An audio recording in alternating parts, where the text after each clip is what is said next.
Hi, my name is Jen Delaney, and today I wanted to address what happens when we're traumatized and we get triggered at work. And it's a bit of an impromptu video. A lot of my videos are, but they're all directed towards understanding trauma.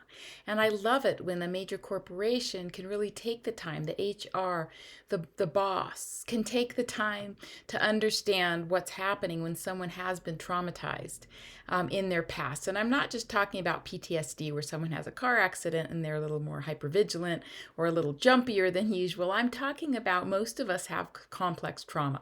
So a lot of times at work, we're reenacting family dynamics, and we don't mean to, but someone reminds us of mom, dad, or brother or sister who were abusive.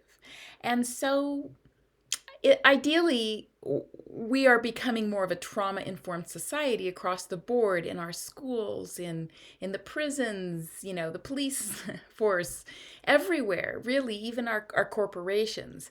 Because what that means is allowing people time to self-regulate.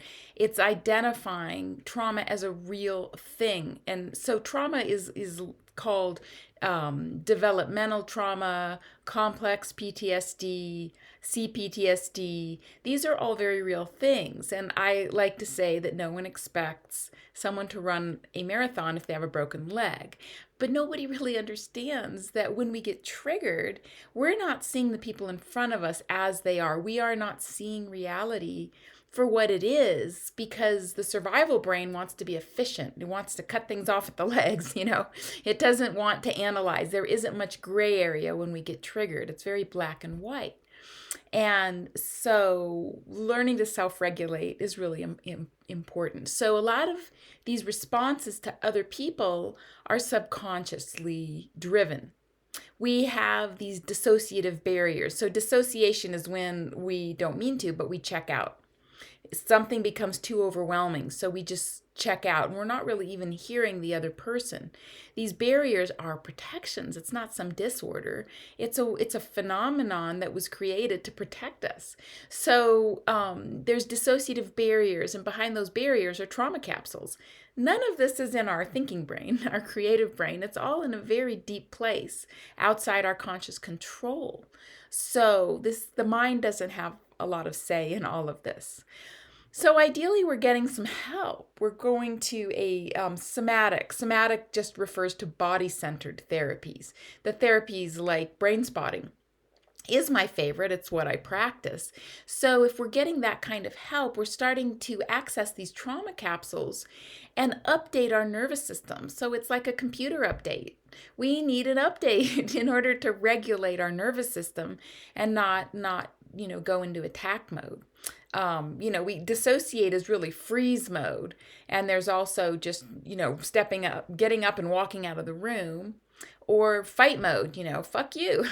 So none of those are really helpful to conversation, to communication, to connecting with others.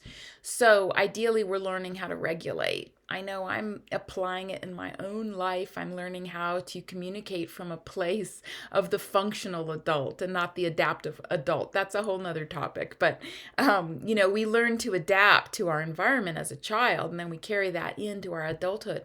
So the functional adult is really able to see what's happening and to regulate. So if we can have a company, a corporation, helping us be the functional adult by allowing there to be a moment, a sacred pause, or allowing someone to take a step back for a moment and come back to the conversation, because they're identifying that person is escalated.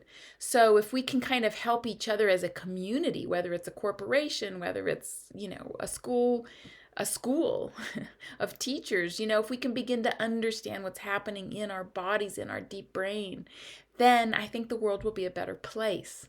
So I hope this video has been helpful to you. And if so, subscribe, forward it.